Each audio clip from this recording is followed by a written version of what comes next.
ஜெய் பீம். இந்த பதிவு என்னன்னா, நிலமற்ற தமிழர்களுக்கு நிலம்.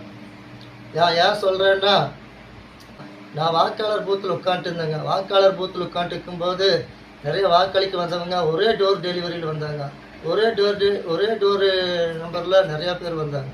நிறையா 3 குடும்பம் 4 குடும்பங்கள் இட நெருக்கடியில் வாழ்வாங்களாட்டாக்குது. அது பத்தாதுக்கு நாமளும் நிறையா நெருக்கடியில் பார்க்குறோங்க.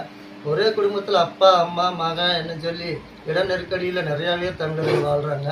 இது மட்டும் இல்லாமல் நான் ஒரு நாள் சாலையோரத்தில் கடந்து போகும்போது சாலையோரத்தில் ஒரு பெண் 2 குழந்தைகளை வச்சு உட்காந்துட்டு இருந்தாங்க. அவங்க வந்து ஏங்க என்னாச்சு என்ன ஏதுன்னு நான் கேட்டேங்க. கேட்கும்போது அவங்க என்ன சொன்னாங்கன்னா, ஏன் வீடு வாசல் இல்லைன்னு சொன்னாங்க. ஏன் எதனால இல்லைன்னு கேட்டதுக்கு, தான் கணவர் நிறைய குடிப்பாருங்க, ஆனால் நல்லவருன்னு சொன்னாருங்க. அவர் குடி நிறைய குடிச்சிட்டு இருக்கும்போது என்னுடைய நிலத்தை அடைய வச்சு குடிக்கிற அளவுக்கு வந்துட்டாருங்க. அப்படி குடிச்சிட்டு இருக்கும்போது ஒரு நாள் நோய்வாய்ப்பட்டாருங்க.